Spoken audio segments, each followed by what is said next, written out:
Hola chicos, chicas y grandes, espero se encuentren muy bien. Hoy continúo leyéndoles la novena revelación de James Redfield. Comencemos. Capítulo 8. La ética interpersonal. Subí la escalera detrás del soldado y salí a plena luz. La advertencia de Pablo resonaba en mi cabeza. ¿Adicción a otra persona? ¿Qué quería decir con eso? ¿Qué clase de adicción? El soldado me condujo por el camino hasta el área de estacionamiento, donde había 2 soldados junto a un jeep militar. Mientras nos acercábamos, nos miraban atentamente. Cuando estuve lo bastante cerca como para ver el interior del jeep, noté que ya había alguien instalado en el asiento trasero. Marjorie. Parecía pálida y ansiosa. Antes de que me viera, el soldado que iba detrás de mí me tomó del brazo y me condujo al asiento de al lado.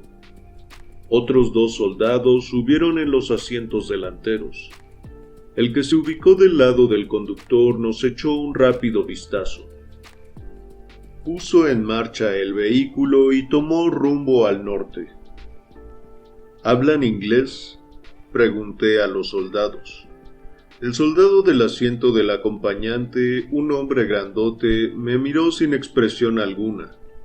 Dijo algo en español que no entendí y siguió mirando para otro lado. Me volví hacia Marjorie.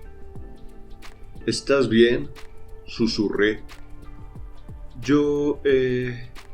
Su voz se quebró y noté que le corrían lágrimas por la cara. Todo saldrá bien, la calmé y la rodeé con mi brazo. Levantó los ojos para mirarme, esbozó una débil sonrisa y apoyó la cabeza en mi hombro. Una ola de pasión me llenó el cuerpo. Durante 1 hora avanzamos a los altos por un camino sin pavimentar. Afuera el paisaje se volvía cada vez más denso y parecido a una jungla. Luego, alrededor de una colina, la tupida vegetación se abrió ante algo que parecía una ciudad pequeña. Edificios con estructuras de madera se alineaban a ambos lados del camino. Unos 100 metros más adelante, un camión enorme bloqueaba el camino. Varios soldados nos hicieron señas de que paráramos. Más allá había otros vehículos, algunos con faros amarillos brillantes. Me puse más alerta. Cuando nos detuvimos, uno de los soldados de afuera se acercó y dijo algo que no entendí. La única palabra que reconocí fue gasolina. Nuestros escoltas dejaron el jeep y se quedaron afuera charlando con los demás soldados. Nos miraban de vez en cuando con las armas a los costados. Vi una callecita que hacía esquina a la izquierda. Mientras miraba los negocios y las puertas, algo cambió en mi percepción. De pronto, las formas y los colores de los edificios empezaron a resaltar de una forma más nítida. Susurré el nombre de Marjorie y sentí que ella alzaba la vista. Pero antes de que pudiera decir algo, una enorme explosión sacudió el jeep. Una ráfaga de fuego y luz estalló frente a nosotros y los soldados saltaron por el aire. De inmediato nuestra visión se ensombreció debido al humo y la ceniza suspendida. ¡Vamos!, grité, y saqué a Marjorie del vehículo. En medio de la confusión corrimos por la calle en la dirección en que yo miraba un instante antes. A nuestras espaldas oíamos gritos y gemidos distantes. Envueltos todavía en humo, corrimos más o menos unos 50 metros. De pronto vi un portón a la izquierda. «Entremos aquí», grité. La puerta estaba abierta y entramos. Caí contra la puerta y le eché el cerrojo. Cuando me di vuelta, vi que una mujer de mediana edad nos miraba. Nos habíamos metido en la casa de alguien. Al enfrentarla tratando de sonreír, Noté que su expresión no era de horror ni enojo por ver a dos extraños que le invadían la casa después de una explosión. Lo que dejaba ver era, en cambio, una sonrisita divertida que parecía más bien resignación, como si nos hubiera estado esperando, y ahora sí tuviera algo que hacer. En una silla no muy alejada había una chiquita de unos 4 años. «¡Deprisa!», exclamó en inglés. «¡Saldrán a buscarlos!». Nos hizo cruzar un salón con pocos muebles, atravesar un vestíbulo y bajar por una escalera de madera hasta un largo sótano. La chiquita caminaba a su lado. Avanzamos con rapidez hasta el fondo del sótano. Subimos unos escalones y dimos con una puerta que se abría hacia un callejón. La mujer abrió un autito que estaba estacionado ahí y nos hizo subir. Nos ordenó acostarnos en el asiento trasero. Nos echó una manta encima y arrancó hacia el norte. Durante todo ese tiempo permanecí en silencio, arrastrado por la iniciativa de la mujer. Una ola de energía llenó mi cuerpo cuando tomé plena conciencia de lo que había pasado. Mi intuición de fuga se había cumplido. Marjorie se hallaba a mi lado, con los ojos apretados. «¿Estás bien?», susurré. Me miró con ojos llorosos y asintió. Al cabo de unos 15 minutos, la mujer dijo: «Creo que ya pueden sentarse». Me quité la manta de encima y miré en derredor. Daba la impresión de que íbamos por el mismo camino que antes de la explosión, solo que más al norte. «¿Quién es usted?», pregunté. Se volvió y me miró con su media sonrisa. Era una mujer bien proporcionada de unos 40 años. El pelo oscuro le llegaba hasta los hombros. «Soy Carla Dess», se presentó. «Ella es mi hija Mareta». La chiquita sonreía y nos observaba por encima del asiento con ojos grandes e inquisidores. Tenía el cabello negro azabache, también largo. Les dije quiénes éramos y pregunté: «¿Cómo se les ocurrió ayudarnos?». La sonrisa de Carla se hizo más ancha. «Huían de los soldados a causa del manuscrito, ¿cierto?». «Sí, pero ¿cómo lo supo?». «Yo también conozco el manuscrito». «¿A dónde nos lleva?», pregunté. «No lo sé», repuso. «Tienen que ayudarme». Miré a Marjorie, que me contemplaba atentamente mientras hablaba. «En este momento no se me ocurre a dónde ir», dije. Antes de que me capturaran trataba de llegar a Iquitos. «¿Por qué quería ir allí?», preguntó. «Quiero encontrar a un amigo. Está buscando la 9ª revelación». «Eso es peligroso». «Lo sé». «Los llevaremos allí, ¿no, Mareta?». La chiquita se rió y respondió con gran madurez para su edad: «Por supuesto». «¿Qué fue esa explosión?», pregunté. «Creo que fue un camión de gas. Más temprano hubo un accidente, una pérdida». Seguía asombrado por lo rápido que Carla había decidido ayudarnos, de modo que planteé la pregunta: «¿Cómo sabía que huíamos de los soldados?». Respiró hondo.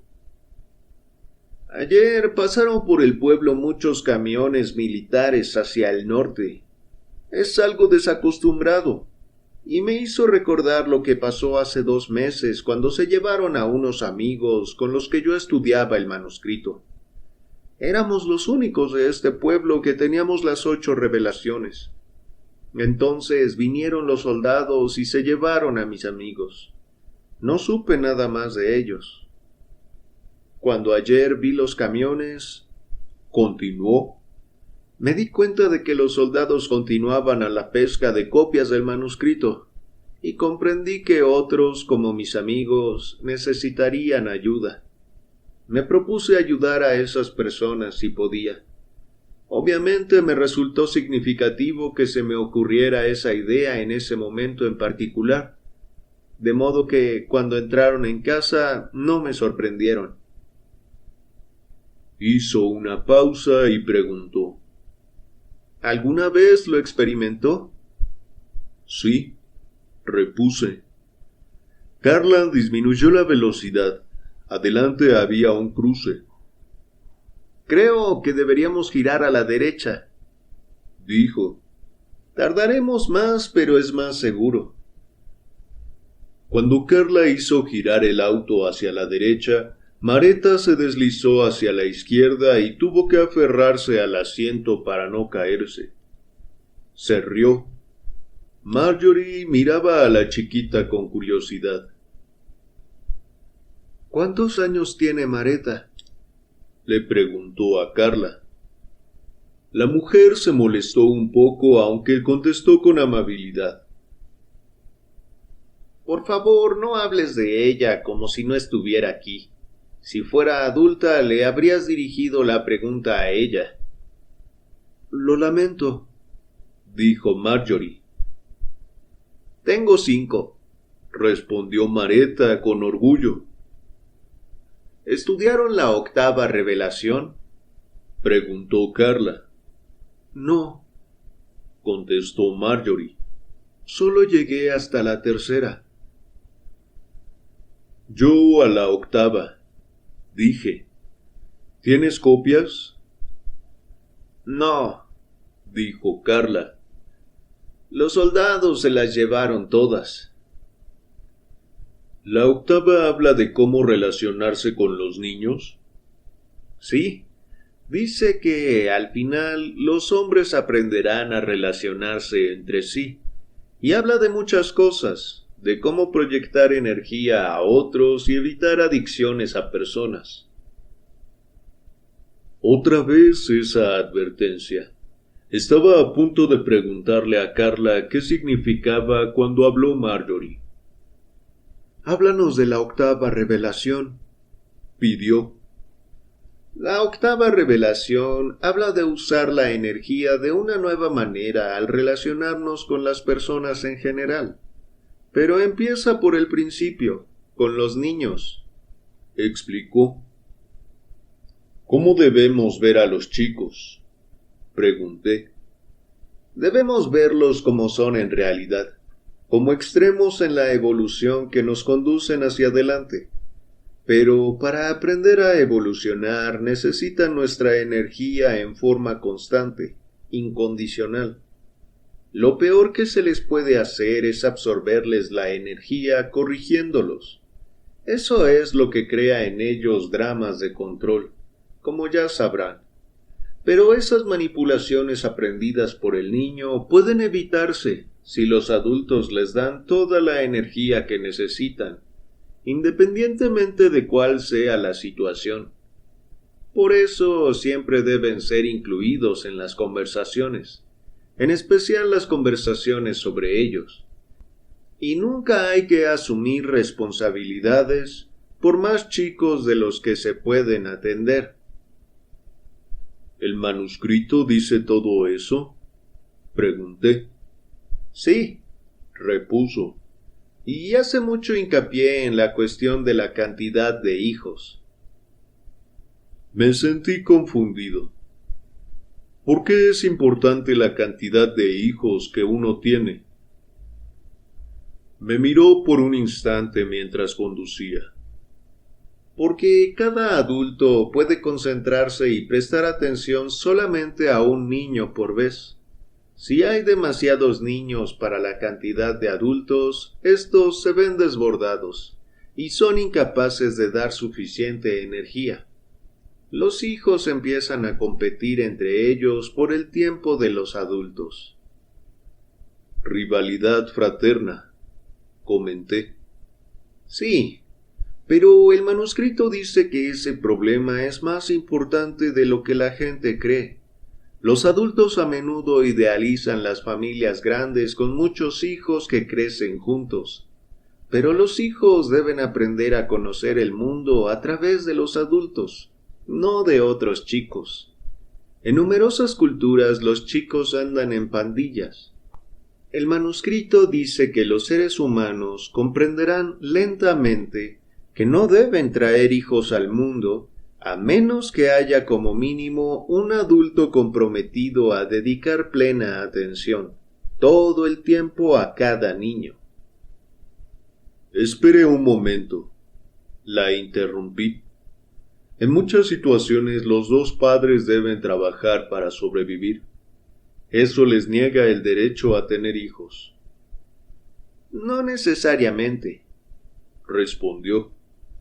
El manuscrito dice que los seres humanos aprenderán a ampliar sus familias más allá de los lazos de sangre, de modo que otro puede proporcionar atención de uno a uno.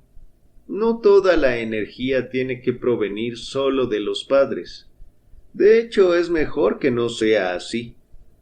Pero independientemente de quién cuide a los niños, la cuestión es dedicarles esa atención de uno a uno. Bueno, observé. Se nota que usted no se equivocó. Mareta parece muy madura. Carla frunció la frente y aconsejó. No me lo diga a mí, dígaselo a ella. Ah, cierto. Miré a la niña. Te comportas como una adulta, Mareta. Miró hacia otro lado con timidez al principio y luego dijo, gracias. Carla la abrazó con afecto y me miró orgullosa. En estos 2 últimos años he tratado de relacionarme con ella de acuerdo con las pautas del manuscrito, ¿no, Mareta? La niña sonrió y asintió. Traté de darle energía y decirle siempre la verdad sobre cada situación, en un lenguaje que pueda entender. Cuando me hizo las preguntas que siempre hacen los chicos, las traté con mucha seriedad, evitando la tentación de darle una respuesta fantasiosa que es lisa y llanamente para diversión de los adultos. Sonreí. ¿Se refiere a mentiras como a los chicos los trae la cigüeña y ese tipo de cosas? Sí, pero esas expresiones culturales no son tan malas. Los niños las descartan fácilmente porque se mantienen siempre iguales. Peores son las distorsiones que crean en el momento los adultos solo porque quieren divertirse un poco. Y porque consideran que la verdad es demasiado complicada para que la entienda un chico. Sin embargo, no es así. La verdad siempre puede expresarse en el nivel de comprensión de un niño. Solo requiere un poco de reflexión. ¿Qué dice el manuscrito sobre ese tema? Dice que... y una parte mía se resistía a esta... Siempre debemos encontrar la forma de decir la verdad a un niño. Me divertía mucho hacer bromas a los chicos. ¿Los chicos no comprenden por lo general que los adultos solo están jugando? Pregunté. Esto al parecer los haría crecer demasiado pronto y les quitaría parte de la diversión de la infancia. Me miró con severidad. Mareta es muy divertida. Nosotras corremos y jugamos a todos los entretenimientos llenos de fantasía de la infancia. La diferencia es que cuando fantaseamos, ella lo sabe. Asentí. Tenía razón, desde luego. Mareta parece segura, continuó Carla, porque estuve con ella. Le brindé atención de primera mano cuando la necesitó, y si yo no estaba, estaba mi hermana que vive al lado de casa. Siempre tenía un adulto que respondiera a sus preguntas, y como recibió esa atención sincera, nunca sintió que debía actuar o representar. Siempre ha tenido energía suficiente y eso la hace suponer que seguirá siendo así, con lo cual le resulta mucho más fácil captar la transición de recibir energía de los adultos a obtenerla del universo, algo de lo que ya hablamos. Observé el paisaje. Estábamos en plena jungla, y si bien no lo veía, sabía que el sol estaba bajo en el cielo del atardecer. ¿Podemos llegar a Iquitos esta noche?, pregunté. No, respondió Carla, pero podemos pasar la noche en una casa que conozco.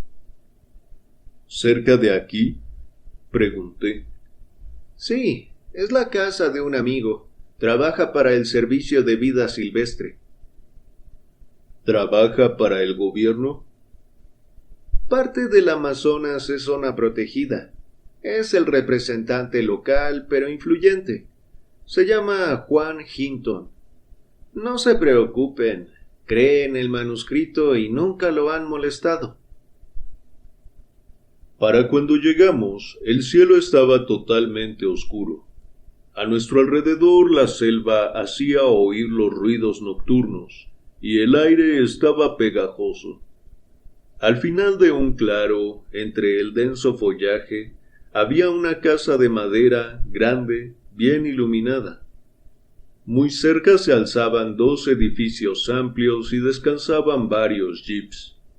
Había otro vehículo montado sobre unos bloques y 2 hombres trabajaban abajo con linternas. Un peruano delgado, vestido con ropa cara, atendió cuando Carla llamó a la puerta. Le sonrió hasta que nos vio a Marjorie, a Mareta y a mí parados en la escalera. Se puso evidentemente nervioso y empezó a hablar con ella en español. Carla respondió algo en tono de ruego, pero la forma en que él hablaba y las inflexiones de la voz indicaban que no quería que nos quedáramos. A través de la abertura de la puerta vi una figura femenina delgada de pie en el vestíbulo. Me moví un poco para verle la cara. Era Julia. Al mirar, ella se volvió. Me vio y caminó hacia nosotros con expresión de sorpresa. Le tocó el hombro al hombre de la puerta y le dijo algo al oído. El hombre asintió y abrió la puerta con cara de resignación. Nos presentamos todos mientras nos encaminábamos hacia el estudio. Julia me miró y dijo: «Volvemos a encontrarnos». Llevaba puestos unos pantalones color caqui con bolsillos en las piernas y una remera rojo brillante. «Sí», dije. Un sirviente peruano se acercó a Hinton, y tras hablar por un minuto, ambos se fueron a otra parte de la casa. Julia se sentó en un sillón junto a una mesita de café y nos indicó que nos ubicáramos en el sofá de enfrente. Marjorie estaba asustadísima. Me miraba con intensidad. También Carla parecía darse cuenta de la angustia de Marjorie. Se levantó y le tomó la mano. «Vamos a prepararnos un poco de té», sugirió.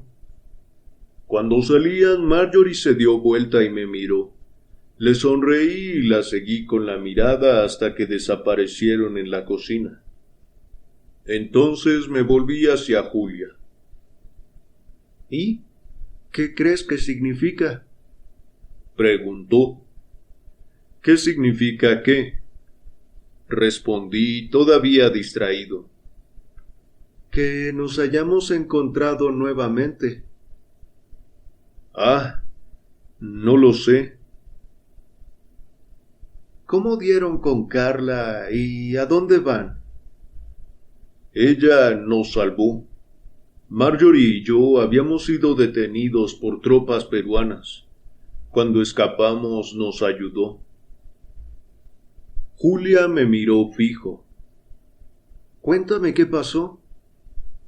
Me acomodé en el sillón y le conté toda la historia, a partir del momento en que había tomado el camión del padre Carl. Le hablé de la captura y nuestra fuga final. ¿Y Carla aceptó llevarlos a Iquitos?, preguntó Julia. Sí. ¿Por qué quieres ir allí? Es donde Will le dijo al padre Carl que iría. Según parece, Will tiene una pista en cuanto a la 9ª revelación. Además, por alguna razón, Sebastián también está allí. Julia asintió. Sí, Sebastián tiene una misión cerca de allí. Es donde ganó su fama, convirtiendo a los indios. ¿Y tú?, pregunté. ¿Qué haces aquí? Julia me contó que también ella deseaba encontrar la 9ª revelación, pero no tenía pistas.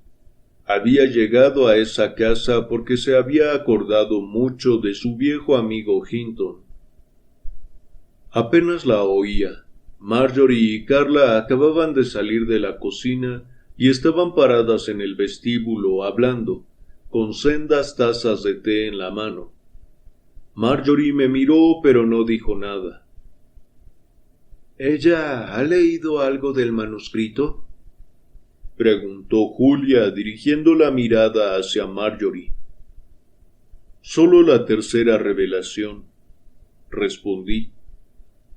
Tal vez podríamos hacerla salir de Perú, si eso es lo que quiere. Me volví y la miré. ¿Cómo?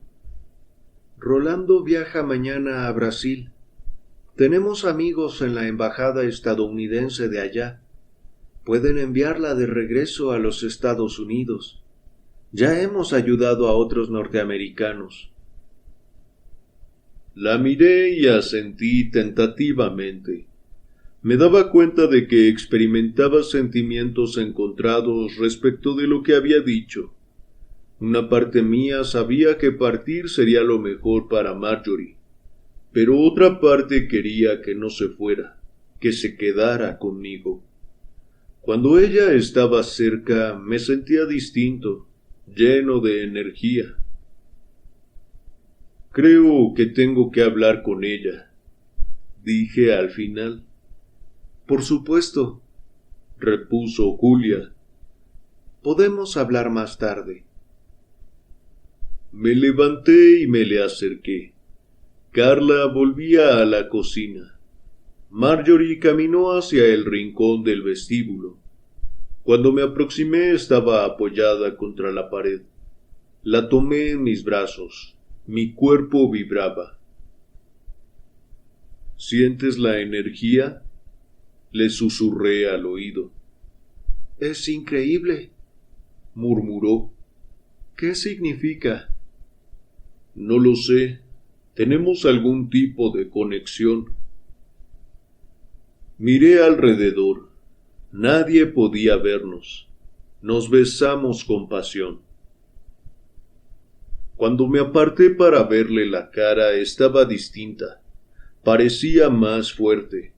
Y recordé el día en que nos habíamos conocido, en Vicente, y la conversación en el restaurante de Kula. No podía creer la cantidad de energía que sentía en su presencia, y cuando me tocaba. Se aferraba a mí con firmeza. Desde aquel día en Vicente, dijo, he querido estar contigo. Entonces no sabía qué pensar, pero la energía es maravillosa. Nunca experimenté algo así. Por el rabillo del ojo vi que Carla se acercaba sonriendo. Nos avisó que la cena estaba lista, de modo que fuimos al comedor y encontramos una enorme mesa llena de frutas frescas, verduras y panes. Cada uno se servía en su plato y se sentaba alrededor de una mesa grande. Mareta entonó un cántico de acción de gracias y pasamos 1 hora y media comiendo y charlando todos informalmente. Hinton había perdido su nerviosismo y creó un clima de entusiasmo que ayudó a paliar la tensión de nuestra fuga. Marjorie hablaba con soltura y se divertía. Estar con ella me llenaba de amor. Después de cenar, Hinton nos llevó de nuevo a la sala, donde había servido dulces y licor. Marjorie y yo nos sentamos en el sofá y nos sumergimos en una larga conversación acerca de nuestros respectivos pasados y experiencias significativas en la vida. Cada vez nos sentíamos más cerca uno del otro. El único problema que veíamos era que ella vivía en la costa oeste y yo en el sur. Luego Marjorie minimizó el problema y se echó a reír. «No veo la hora de que volvamos a los Estados Unidos», dijo. «Va a ser tan divertido viajar juntos». Me erguí y la miré con expresión seria. Julia dijo que podría arreglar tu regreso ya mismo. «¿Te refieres al regreso de los dos, no?», preguntó ansiosa. «No, yo no puedo ir». «¿Por qué?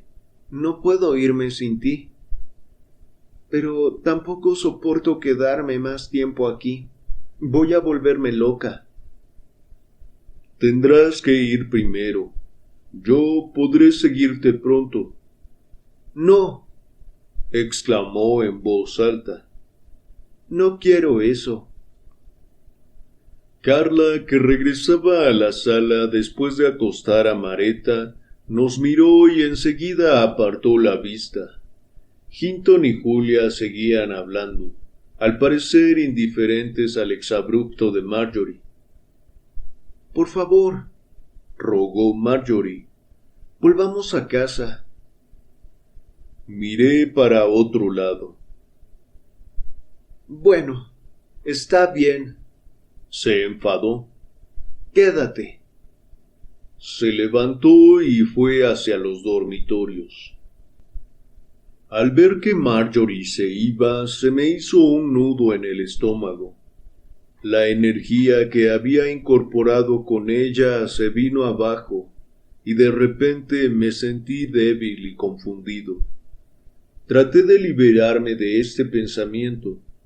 Después de todo, me dije, no la conocía desde hacía tanto tiempo. Por otra parte, tal vez tenía razón. Tal vez yo debía volver a mi país. ¿Qué importancia tenía de todos modos? De vuelta en los Estados Unidos, quizá lograra conseguir algún respaldo para el manuscrito y de paso seguir vivo.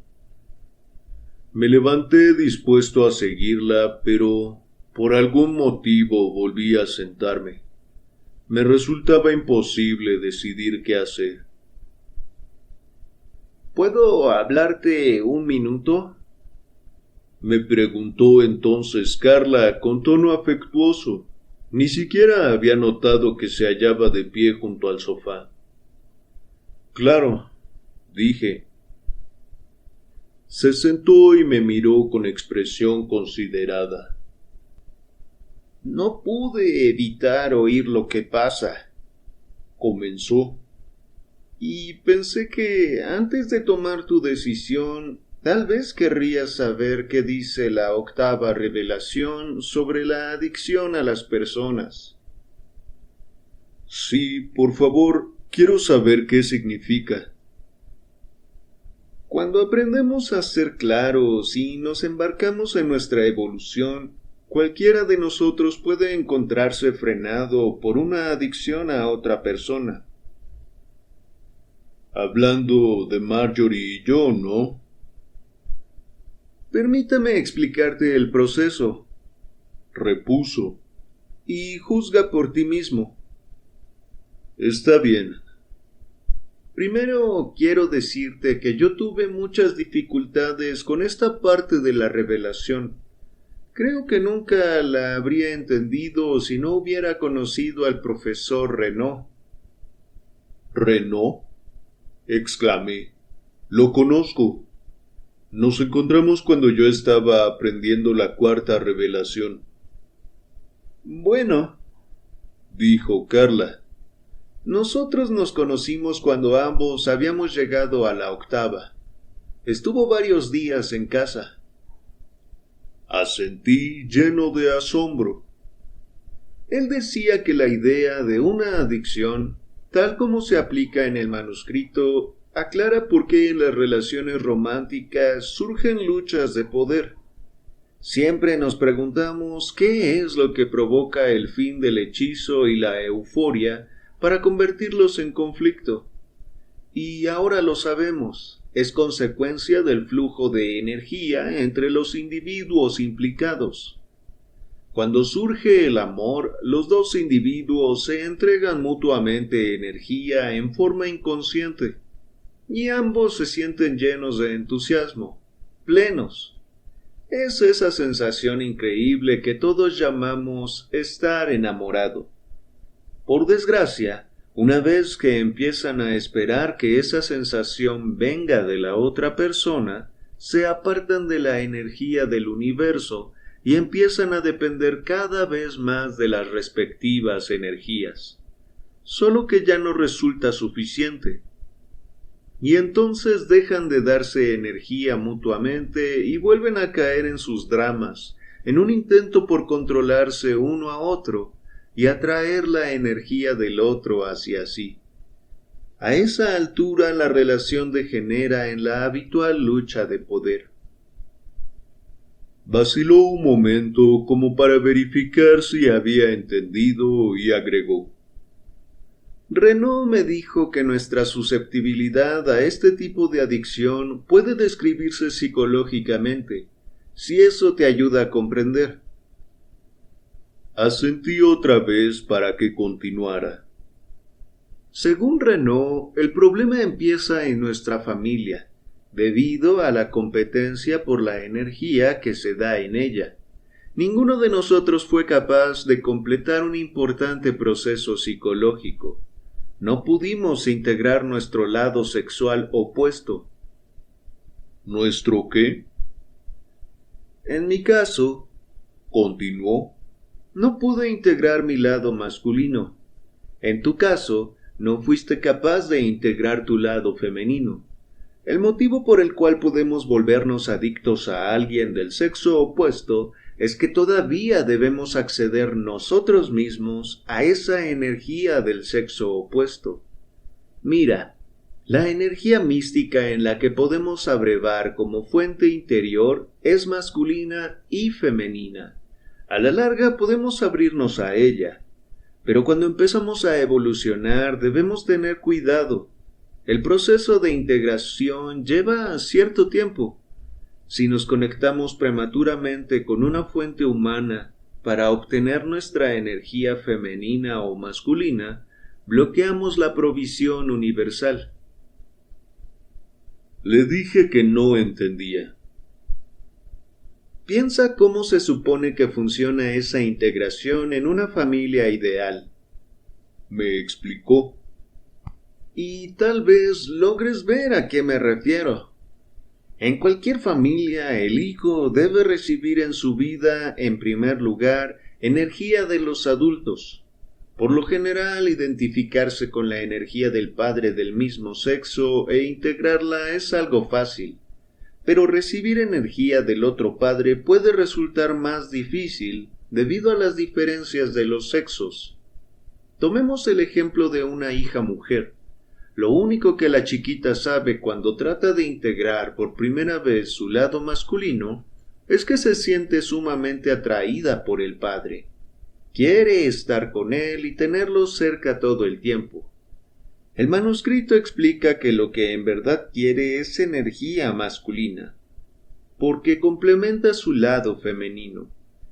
De esa energía masculina, ella recibe una sensación de plenitud y euforia, pero cree, erróneamente, que la única forma de obtener esa energía es poseyendo sexualmente a su padre y manteniéndolo cerca físicamente. Como intuye que esa energía en realidad debe pertenecerle y ella debería poder manejarla a voluntad, quiere dirigir al padre como si fuera esa parte de sí misma. Cree que él es mágico y perfecto y capaz de satisfacer todos sus caprichos. En una familia muy por debajo de lo ideal, esto desata un conflicto de poder entre la chiquita y su papá. Se forman los dramas cuando ella aprende a asumir posturas para manipularlo, obligándolo a darle la energía que desea. Pero en una familia ideal, el padre no debe ser competitivo.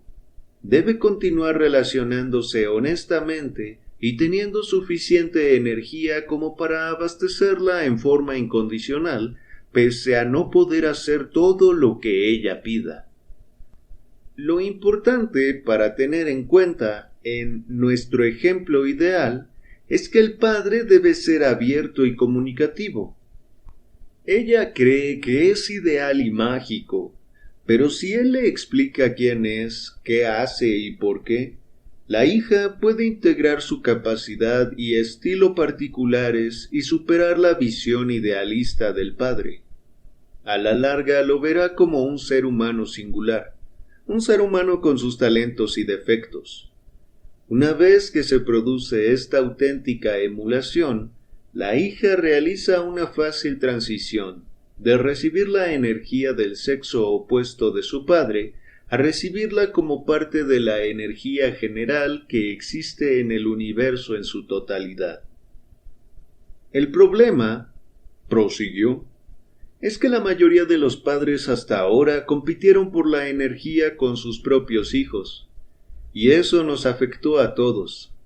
Debido a esta competencia, ninguno de nosotros resolvió por entero este tema del sexo opuesto. Todos estamos en una etapa en la que seguimos buscando nuestra energía del sexo opuesto fuera de nosotros mismos. En la persona de un hombre o una mujer que nos parece ideal y mágica, y que podemos poseer sexualmente. ¿Ves cuál es el problema? Sí, dije. Creo que sí. En términos de nuestra capacidad para evolucionar de manera consciente, continuó, enfrentamos una situación crítica. Como te dije antes, según la octava revelación, cuando empezamos a evolucionar, automáticamente empezamos a recibir nuestra energía del sexo opuesto. Nos viene con naturalidad de la energía del universo.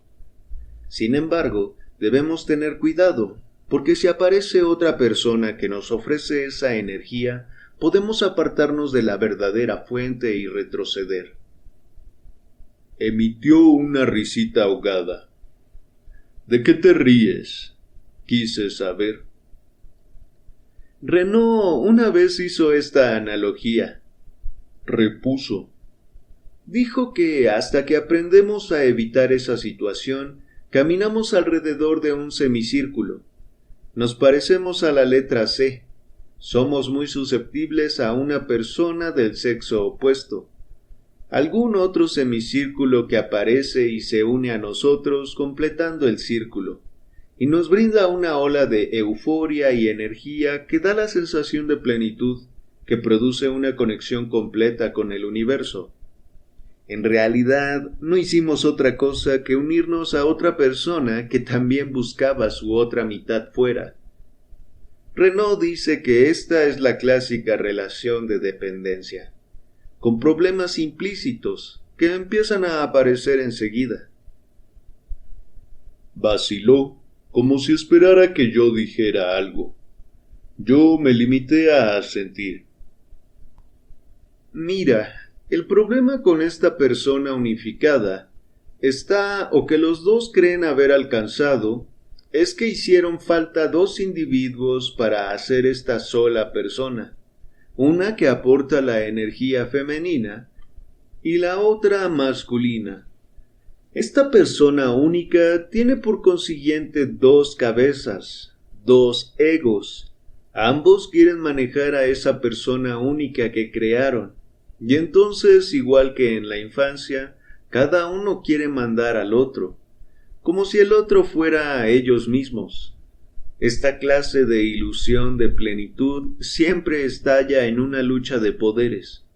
Al final, cada individuo debe disminuir al otro e incluso invalidarlo para poder manejar a ese yo total y llevarlo a donde quiere ir. Pero, por supuesto, eso no funciona. Al menos ya no. Tal vez antes, una de las partes estaba dispuesta a someterse a la otra. En general, la mujer, a veces el hombre. Pero ahora estamos despertando. Nadie quiere ya ser esclavo de otro. Pensé en lo que transmitía la primera revelación en cuanto a las luchas de poder dentro de las relaciones íntimas, y en el exabrupto de la mujer cuando yo estaba en aquel restaurante con Charlene. Adiós al romanticismo, contesté.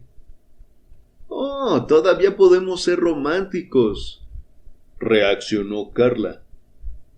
Pero primero debemos completar el círculo en nosotros mismos. Tenemos que estabilizar nuestro canal de comunicación con el universo. Eso lleva tiempo, pero después ya no somos susceptibles de volver a caer en este problema y podemos gozar de lo que el manuscrito llama una relación superior. Cuando después de eso nos conectamos románticamente con otra persona, creamos una superpersona, pero sin apartarnos del camino de nuestra evolución individual. ¿Y eso es lo que crees que Marjorie y yo nos estamos haciendo mutuamente, no? ¿Apartarnos de nuestros caminos? Sí. ¿Y entonces cómo evitamos estos encuentros? Pregunté. Resistiéndose por un tiempo a la sensación del amor a primera vista, aprendiendo a mantener relaciones platónicas con miembros del sexo opuesto. Pero recuerda el proceso. Debes tener esas relaciones solo con personas que se rebelen por completo, que te digan cómo y por qué hacen lo que hacen, del mismo modo que habría ocurrido con el padre del sexo opuesto durante una infancia ideal. Al comprender quiénes son realmente en su interior esos amigos del sexo opuesto, rompemos con nuestra propia proyección fantasiosa sobre ese género, y eso nos deja libres para conectarnos de nuevo con el universo. Recuerda también, continuó, que esto no es fácil, en especial si debemos romper con una relación dependiente actual. Es una verdadera fragmentación de energía. Duele, pero hay que hacerlo. La dependencia no es una enfermedad nueva que padecemos algunos. Todos somos codependientes, y todos estamos saliendo de eso. La idea es empezar a experimentar solos esa sensación de bienestar y euforia que se vive en el primer momento de una relación dependiente. Debemos tenerlos a él o a ella adentro. Después de todo, vamos evolucionando hacia adelante y podemos encontrar esa relación romántica especial que de verdad nos conviene. Hizo una pausa. Y quién sabe, si tanto tú como Marjorie evolucionan más, tal vez descubran que en realidad se pertenecen mutuamente. Pero comprende, no hay forma de que tu relación con ella funcione ahora. Nuestra conversación se interrumpió cuando Hinton se acercó para explicar que se retiraba y que nuestros cuartos estaban preparados. Ambos le manifestamos nuestro agradecimiento por su hospitalidad y cuando se retiró, Carla dijo: Creo que yo también me iré a dormir.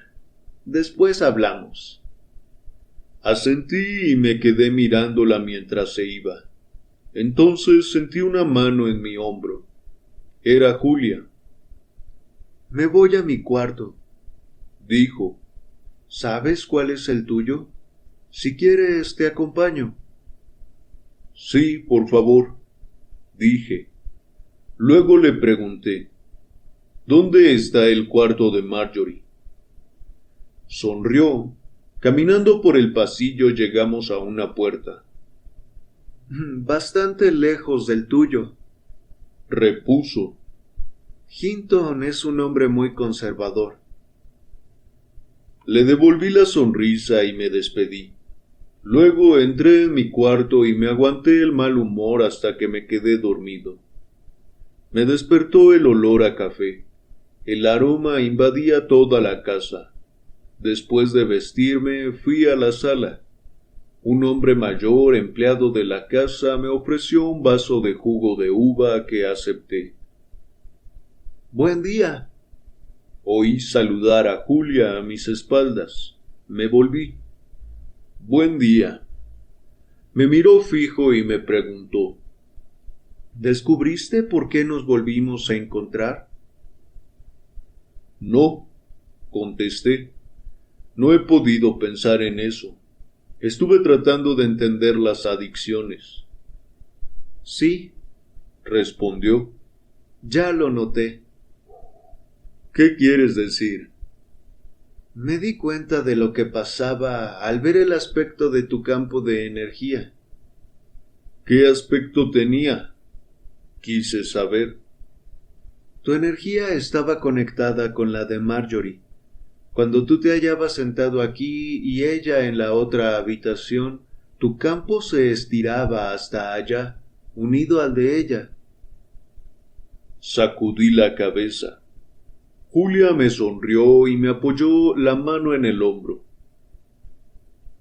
Habías perdido tu conexión con el universo.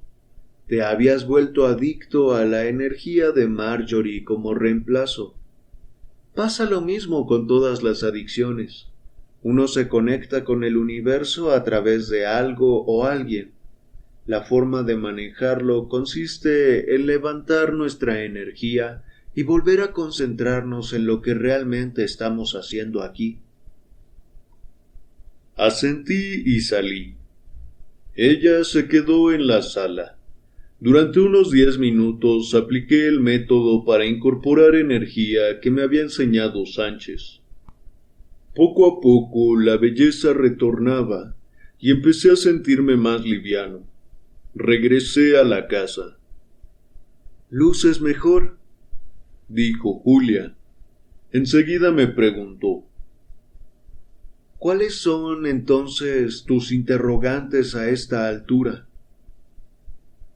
Pensé un instante. Había encontrado a Marjorie. Esa interrogante ya tenía respuesta. Pero todavía quería saber dónde estaba Will. Y todavía quería entender cómo actuaban las personas entre sí si seguían las afirmaciones del manuscrito. Si el efecto del manuscrito era positivo, ¿por qué se preocupaban Sebastián y los demás sacerdotes? Miré a Julia. Necesito comprender el resto de la octava revelación, y todavía quiero encontrar a Will. Tal vez tenga la novena. Yo voy a Iquitos mañana, dijo. ¿Te gustaría ir? Vacilé. Creo que Will está allí, agregó. ¿Cómo lo sabes? Por los pensamientos que tuve anoche sobre él. No dije nada. También tuve pensamientos sobre ti, continuó Julia. Nos veía yendo a Iquitos juntos. De alguna manera estás involucrado en esto. ¿Involucrado en qué?, pregunté. Se rió con tono burlón. En encontrar la última revelación antes que Sebastián. Mientras hablaba, mentalmente nos vi a Julia y a mí llegando a Iquitos juntos, pero separándonos después por algún motivo. Sentí que tenía un propósito, pero no era claro. Volví a concentrarme en Julia. Sonreía. ¿Dónde estabas?, preguntó.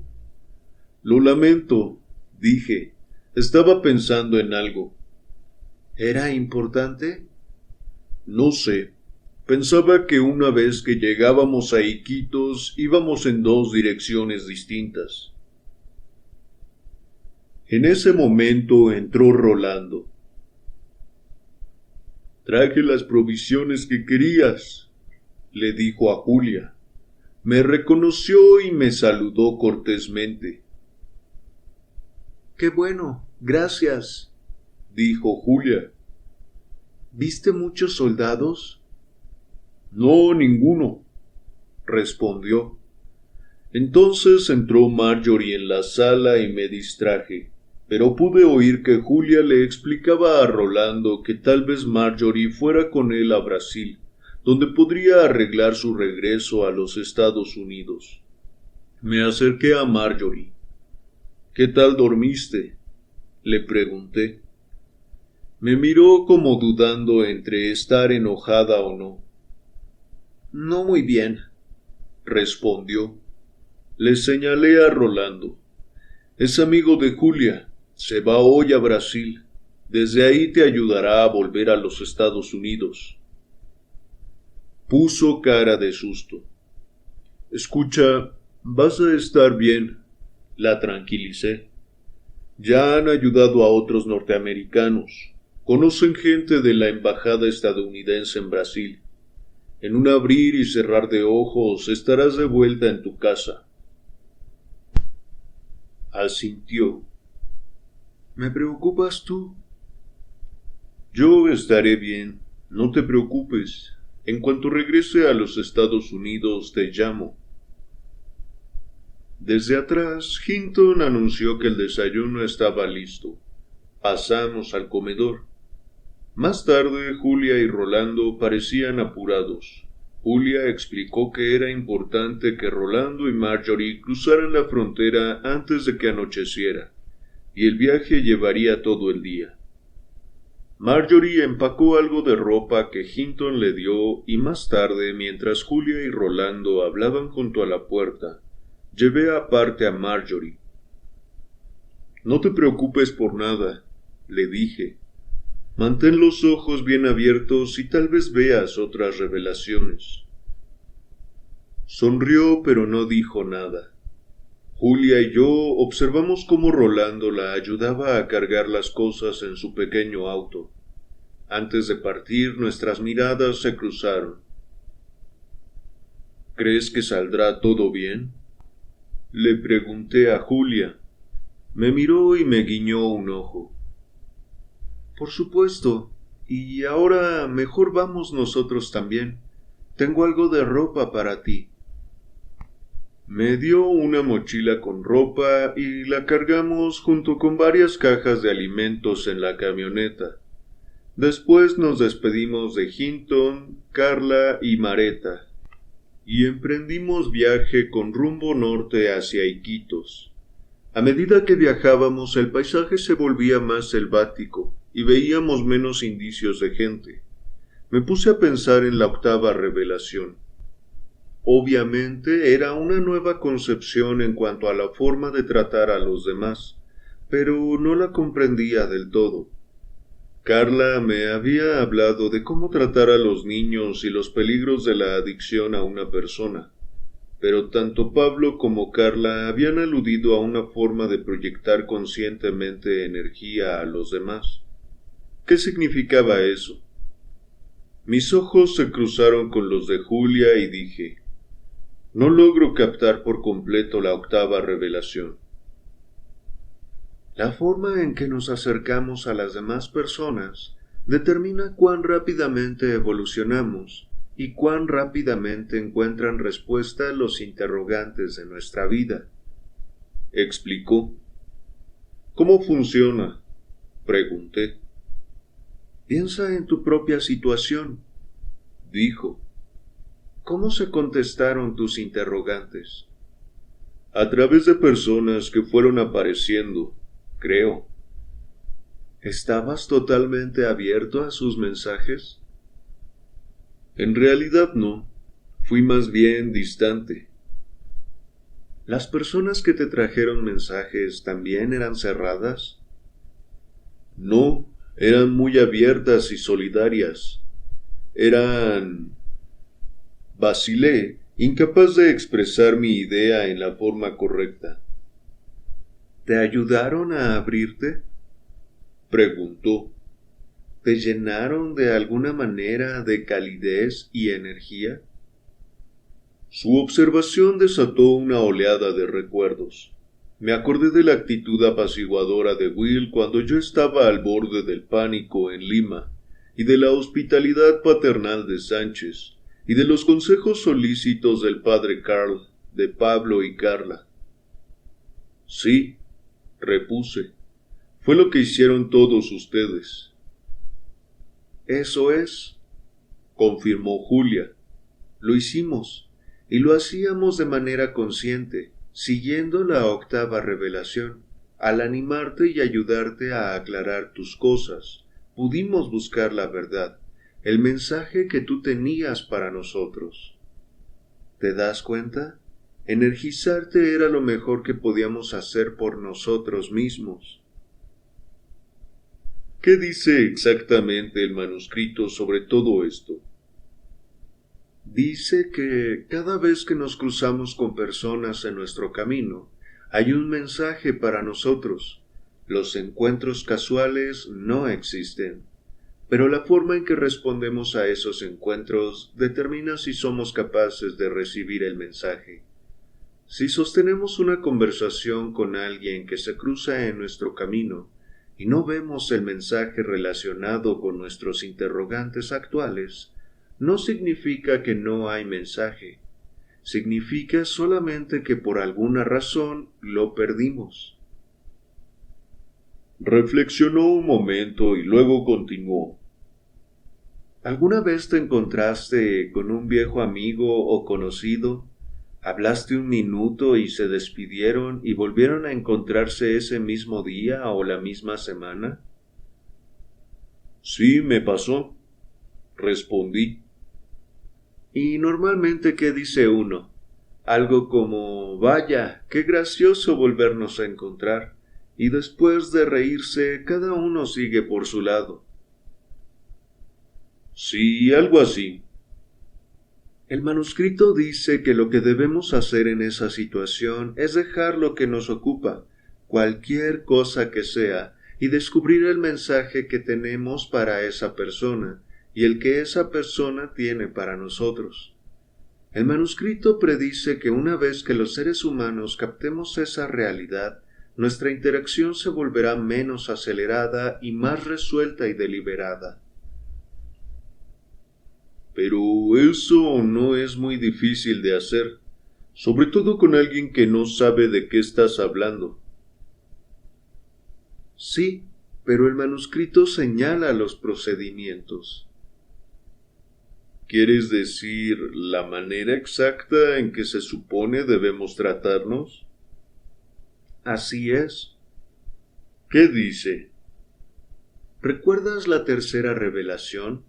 Cuando decía que los seres humanos son únicos en un mundo de energía porque pueden proyectar su energía conscientemente.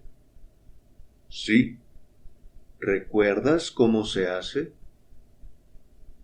Pensé en las enseñanzas de John. Sí, apreciando la belleza de un objeto hasta que incorporamos energía suficiente para sentir amor. En ese punto podemos devolver energía. Eso es, y el mismo principio es válido con las personas. Cuando apreciamos la forma y el comportamiento de una persona, cuando de veras nos concentramos en ella, hasta que su forma y sus rasgos empiezan a sobresalir y adquieren más presencia, podemos empezar a enviarle energía y elevarla. Claro, el primer paso consiste en mantener alta nuestra energía. Así podemos poner en marcha el flujo de energía que nos llega, nos atraviesa y llega a la otra persona. Cuanto más apreciemos su totalidad, su belleza interior, más energía fluirá en ella, y naturalmente más fluirá hacia nosotros. Se rió. En realidad es algo bastante hedonista, observó. Cuanto más amamos y apreciamos a los demás, más energía penetra en nosotros. Por eso, amar y energizar a otros es lo mejor que podemos hacer por nosotros mismos. Ya oí eso antes, comenté. El padre Sánchez lo dice con frecuencia. Miré a Julia atentamente. Tenía la sensación de ver por primera vez su personalidad más profunda. Me devolvió un instante la mirada y luego volvió a concentrarse en la ruta. El efecto de esta proyección de energía en el individuo es enorme, continuó. En este preciso instante, por ejemplo, estás llenándome de energía. Puedo sentirlo. Siento una mayor levedad y más claridad para formular mis pensamientos cuando hablo. Como estás dándome más energía de la que de otro modo tendría, puedo ver cuál es mi verdad y dártela con mayor facilidad. Al hacerlo, tengo una sensación de revelación en cuanto a lo que digo.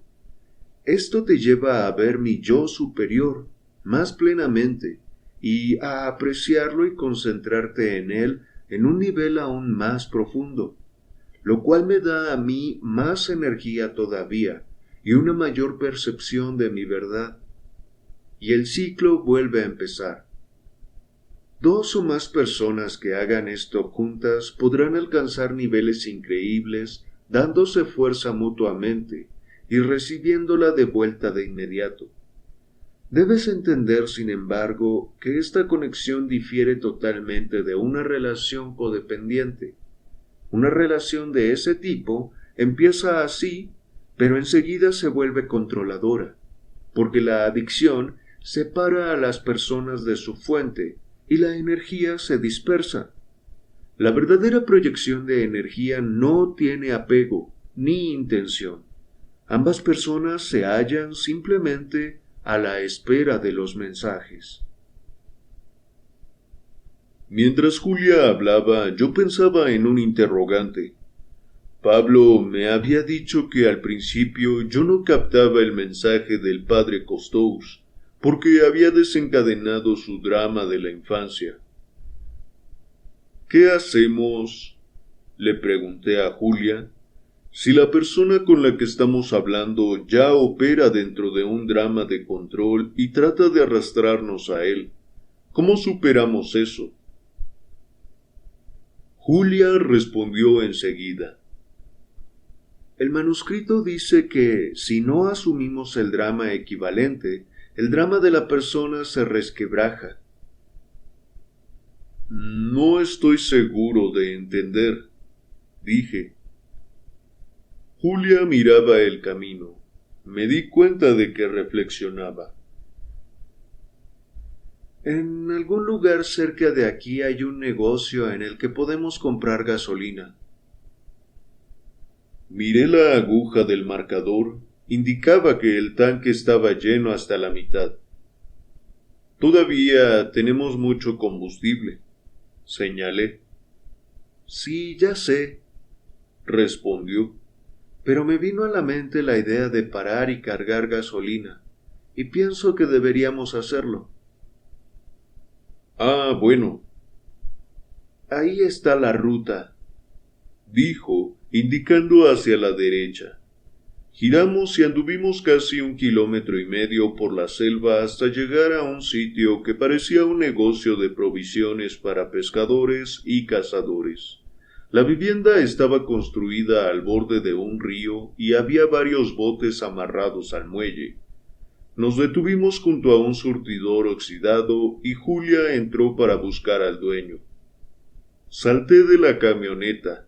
Quería estirar las piernas, de modo que me puse a caminar hacia la orilla del agua. El aire era sumamente húmedo. Si bien el denso follaje de los árboles bloqueaba el sol, percibí que estaba casi directamente vertical. Muy pronto la temperatura sería bochornosa.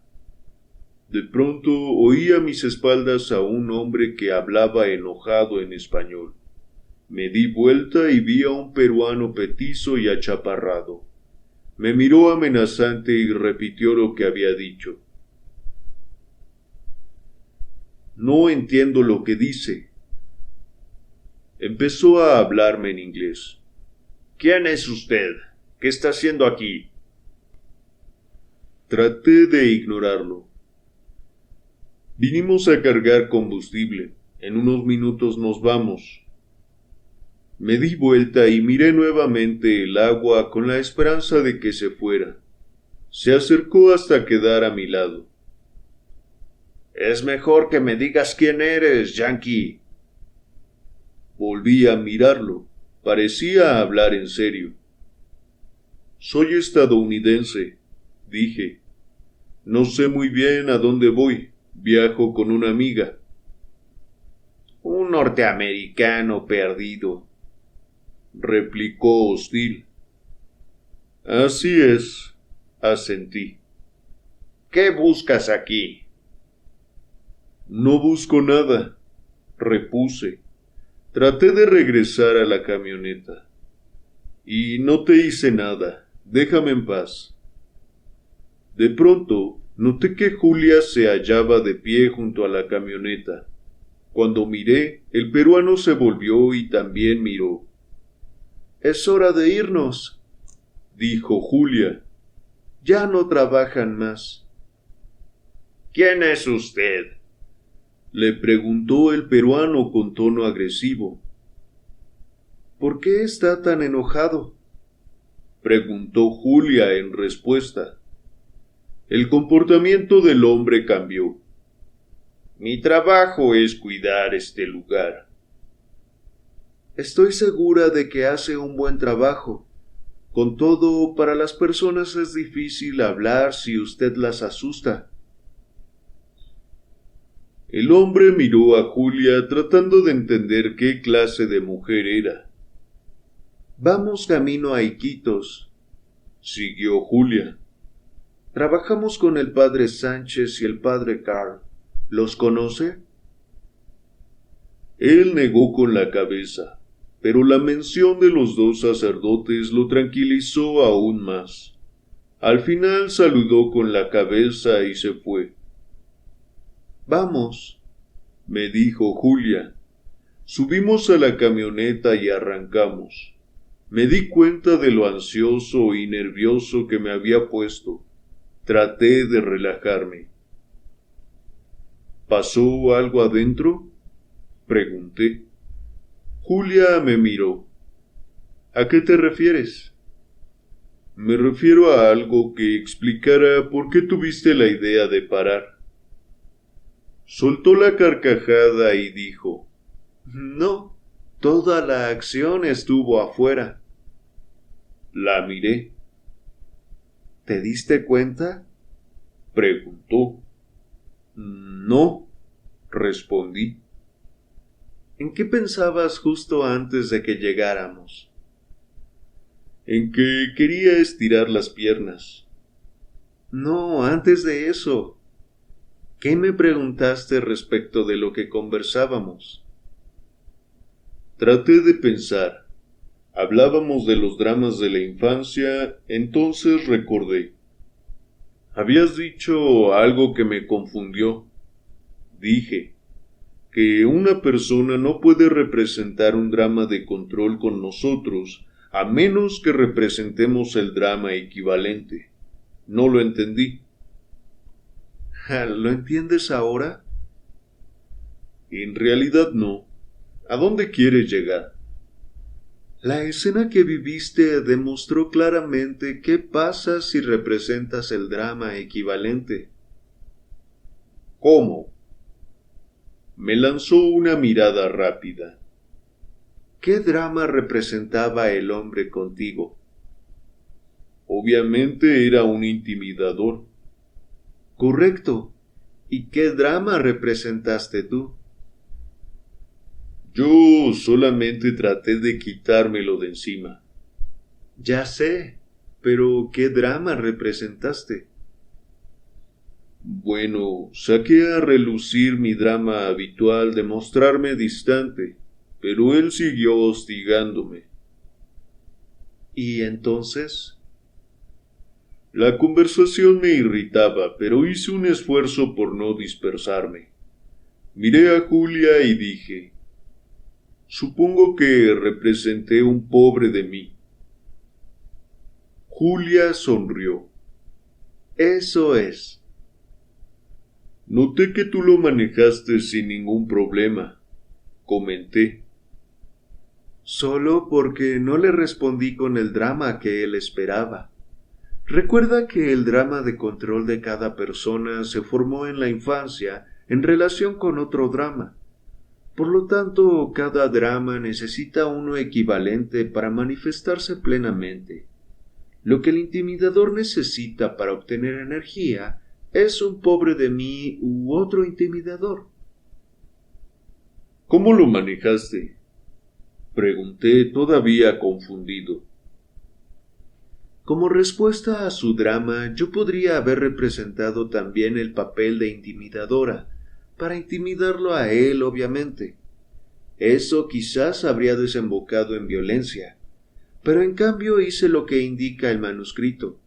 Identifiqué el drama que él estaba representando. Todos los dramas son estrategias encubiertas para obtener energía. Él trataba de intimidarte para quitarte tu energía. Cuando intentó lo mismo contigo, identifiqué lo que estaba haciendo. ¿Por eso le preguntaste por qué estaba tan enojado? Sí, el manuscrito dice que las manipulaciones encubiertas para conseguir energía no existen si las traemos a la conciencia, señalándolas. Dejan de ser encubiertas. Es un método muy sencillo. Siempre prevalece la mejor verdad en cuanto a lo que ocurre en una conversación. Después de eso, la persona tiene que ser más real y honesta. Suena lógico, dije. Creo que hasta he identificado dramas antes, aunque sin saberlo. Sin duda, es algo que todos hemos hecho, solo que ahora estamos aprendiendo más acerca de lo que se halla en juego. Y la clave para que funcione es mirar a la persona que tenemos enfrente más allá del drama y enviarle toda la energía posible. Si siente que la energía le llega de la manera que sea, es más fácil entonces que abandone su forma de manipular para obtenerla. ¿Qué viste en ese tipo? Le pregunté. Vi a una especie de chiquito inseguro, con una necesidad desesperada de energía. Además, te transmitió un mensaje muy oportuno, ¿no? La miré. Parecía a punto de soltar una carcajada. ¿Crees que paramos simplemente para poder entender cómo tratar a una persona que representa un drama? Era eso lo que me preguntabas, ¿no? Sonreí. Empezaba a sentirme bien otra vez. Sí, supongo que sí. Un mosquito que zumbaba cerca de mi cara me despertó. Miré a Julia. Sonreía como si recordara algo divertido. Durante varias horas después de dejar el campamento del río, habíamos viajado en silencio, comiendo de vez en cuando algo que ella había preparado. ¿Estás despierto?, dijo Julia. Sí, respondí. ¿Cuánto falta para Iquitos? La ciudad está a unos 45 kilómetros, pero para la posada Stuart faltan solo unos minutos. Es un pequeño albergue con coto de caza.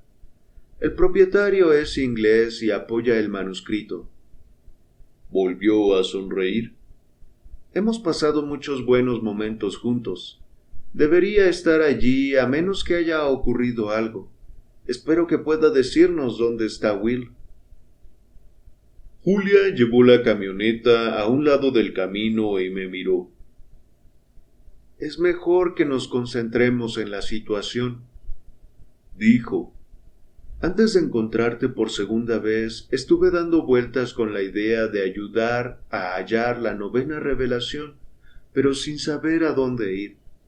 En un momento me di cuenta de que había pensado muchas veces en Hinton. Fui a su casa y apareciste tú. Y me dices que buscas a Will y que corren rumores de que está en Iquitos. La intuición me dice que ambos vamos a buscar juntos la 9ª revelación.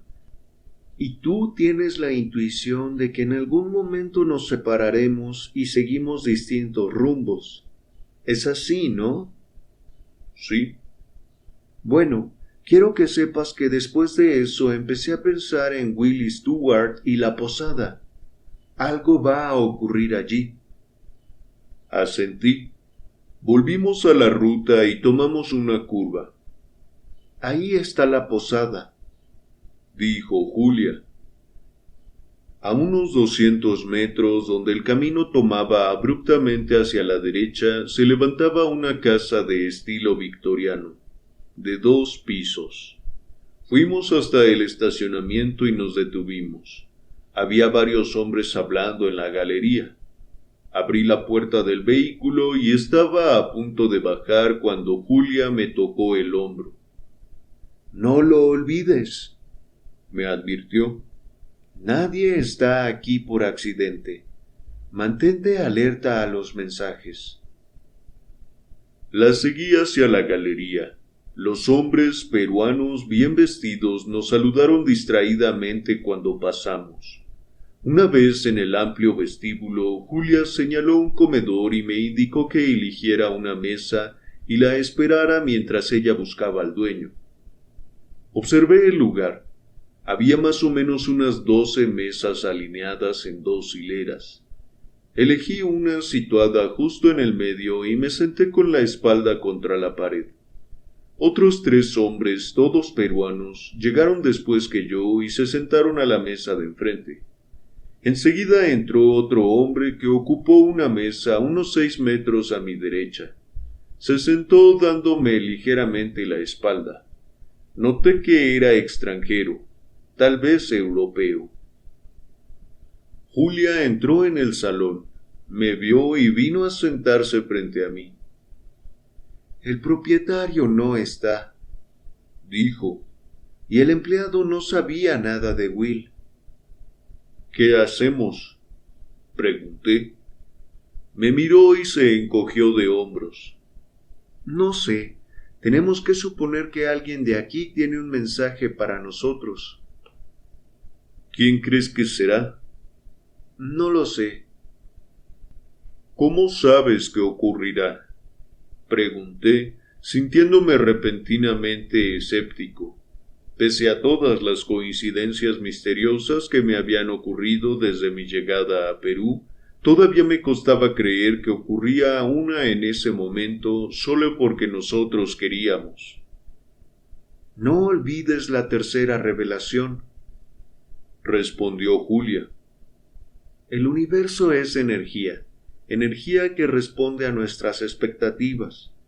Las personas también son parte de ese universo de energía. O sea que cuando tenemos un interrogante, aparecen las personas que tienen la respuesta. Se puso a mirar a los demás. No sé quiénes son estas personas, pero si pudiéramos hablar con ellas el tiempo suficiente, descubriríamos una verdad que cada una tiene para nosotros. Alguna parte de la respuesta a nuestras preguntas. La miré de costado. Ella se inclinó hacia mí sobre la mesa. Métetelo en la cabeza. Cada persona que se cruza en nuestro camino tiene un mensaje para nosotros. Si no fuera así, habrían tomado otro camino, o se habrían ido antes o después. El hecho de que estas personas estén aquí significa que es por alguna razón. La miré no muy seguro todavía de creer que era tan simple. Lo difícil, continuó, es saber con quién tomarse el tiempo de conversar cuando hablar con todos es imposible. ¿Cómo lo decides?, pregunté. El manuscrito afirma que hay signos. Escuchaba atentamente a Julia, pero por alguna razón eché un vistazo alrededor y me detuve en el hombre sentado a mi derecha. En ese preciso instante él se dio vuelta y me miró. Enseguida desvió la mirada y volvió a concentrarse en su comida. Yo también miré para otro lado. ¿Qué signos?, inquirí. Signos como ese, dijo. ¿Cómo cuál? Como lo que acabas de hacer. Y señaló al hombre a mi derecha.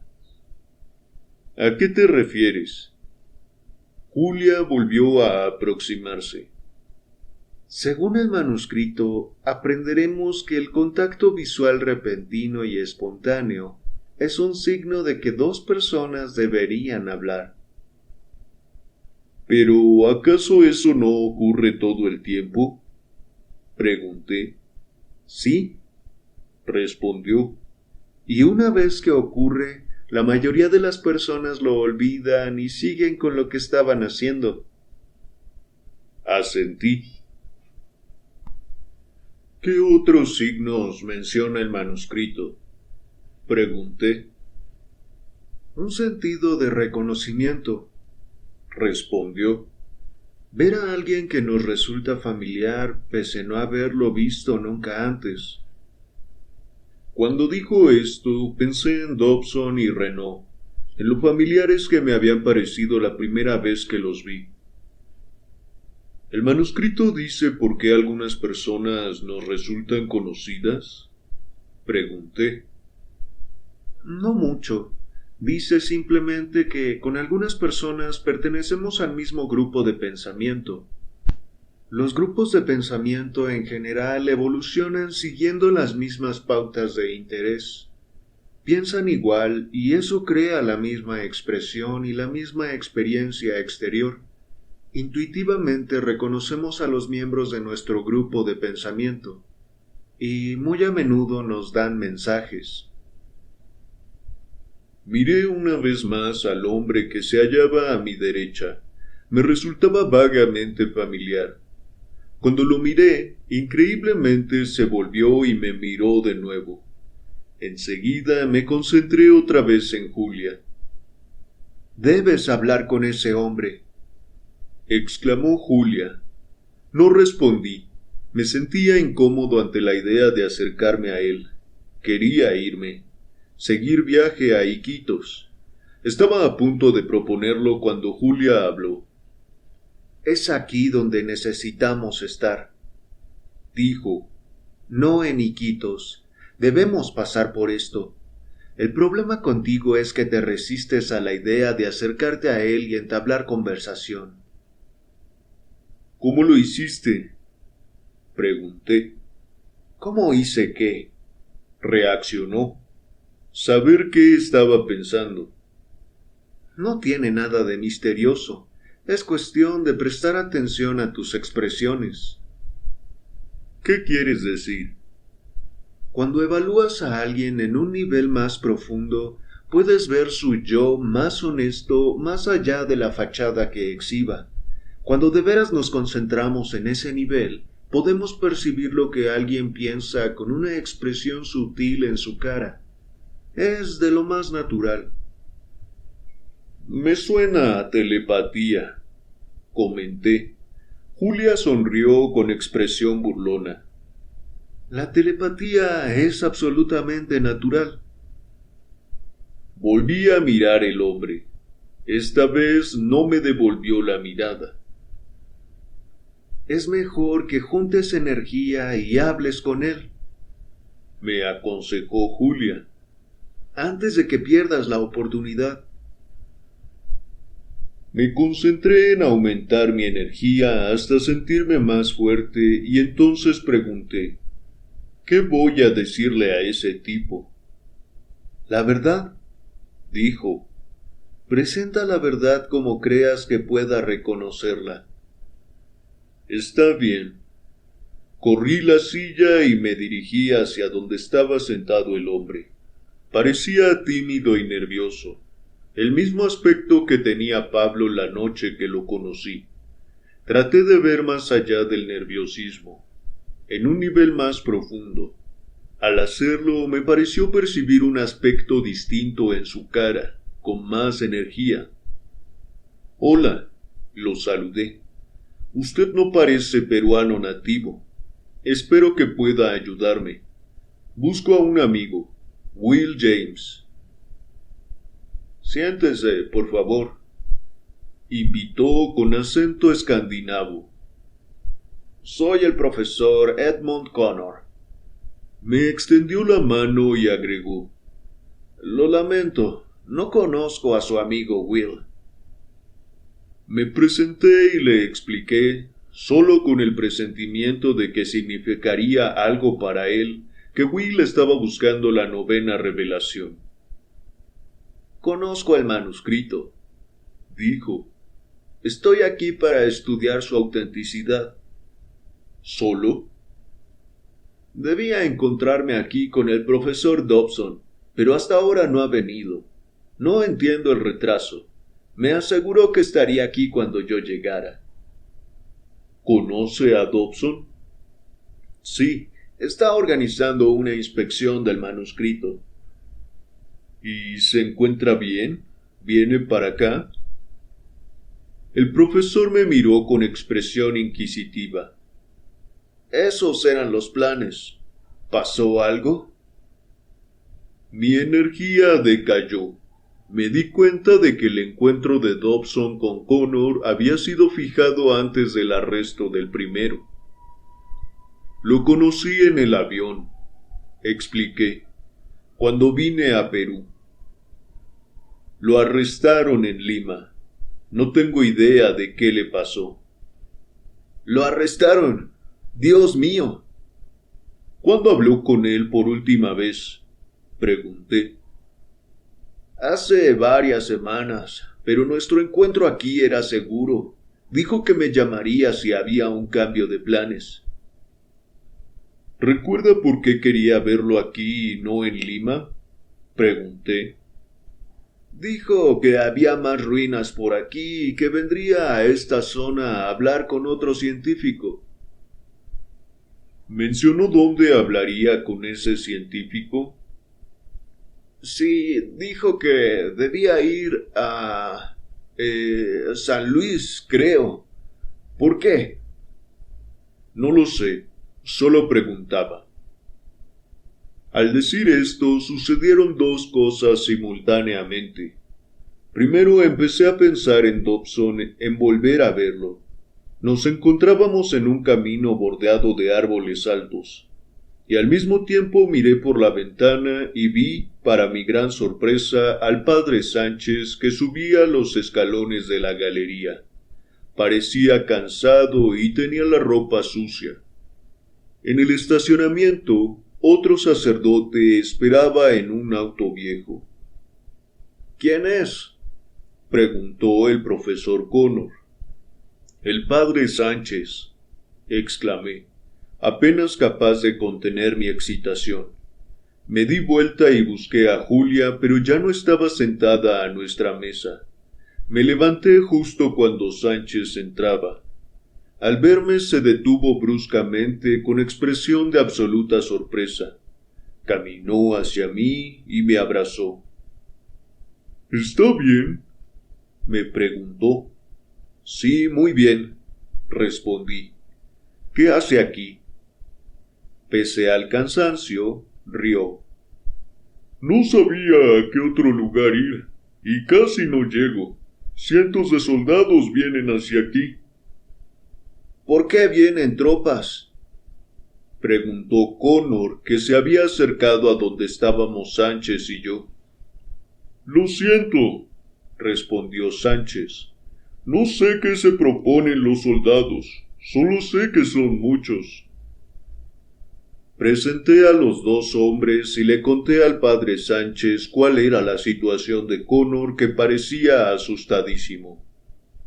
«Debo irme», dijo, «pero no tengo conductor». «El padre Paul está esperando afuera», dijo Sánchez. «Él vuelve a Lima de inmediato. Puede ir con él si quiere». «Por supuesto que sí», respondió Connor. «Espere, ¿y si se topan con los soldados?», pregunté. «No creo que paren al padre Paul», opinó Sánchez. «No es conocido». En ese momento, Julia volvió a entrar en el salón y vio a Sánchez. Los dos se saludaron con afecto, y de nuevo presenté a Connor. Mientras yo hablaba, Connor parecía asustarse cada vez más, y al cabo de unos minutos, Sánchez le dijo que era hora de que el padre Paul emprendiera el regreso. Connor fue a buscar sus pertenencias al cuarto y enseguida volvió. Sánchez y Julia lo acompañaron fuera, pero yo me despedí allí y me quedé aguardando en la mesa. Quería reflexionar. Sabía que, de alguna manera, el encuentro con Connor era significativo, y que el hecho de que Sánchez nos hubiera encontrado era importante, pero no sabía por qué. Enseguida regresó Julia y se sentó a mi lado. «Te dije que ocurriría algo», comentó. «Si no hubiéramos parado, no habríamos visto a Sánchez ni a Connor. Ya que estamos, ¿qué aprendiste de Connor?» «Todavía no lo sé», repuse. «¿Dónde está el padre Sánchez?» «Tomó un cuarto para descansar un poco. Lleva 2 días sin dormir». Miré para otro lado. Sabía que Sánchez estaba cansado, pero comprobar que no se hallaba disponible me decepcionó. Quería hablar con él a toda costa, ver si lograba esclarecer un poco lo que sucedía, en especial en cuanto a los soldados. Me sentía mal y una parte de mí quería irse con Connor. Julia captó mi impaciencia. «Tranquilízate», me aconsejó. «Vamos, cuéntame qué te parece hasta ahora la 8ª revelación». La miré y traté de concentrarme. No sé por dónde empezar. «¿Qué piensas que dice la 8ª revelación?» Reflexioné. Habla de una forma de relacionarse con los demás, niños y adultos. Habla de identificar los dramas de control y superarlos, y concentrarse en las demás personas de una manera que les envíe energía. ¿Y? Me concentré en su cara y enseguida vi a dónde quería llegar. Y si observamos bien con quién tenemos que hablar, el resultado es que obtenemos las respuestas que deseamos. Julia sonrió satisfecha. ¿Capté la revelación?, pregunté. «Casi», dijo. «pero hay una cosa más. Ya entiendes cómo una persona puede elevar a otra. Ahora verás qué pasa en un grupo cuando todos los integrantes saben cómo interactuar de esa manera». Salí a la galería y me senté en uno de los sillones de hierro forjado. A los pocos minutos llegó Julia. Habíamos comido una cena liviana sin hablar demasiado, y después decidimos sentarnos afuera al aire libre.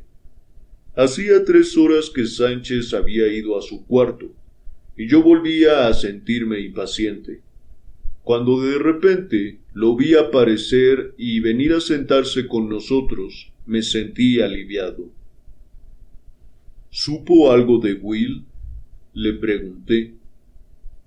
Mientras yo hablaba, corrió su sillón para quedar frente a Julia y a mí. Noté que ajustaba con cuidado la posición del sillón para que quedara a igual distancia de los dos. Sí, respondió al fin.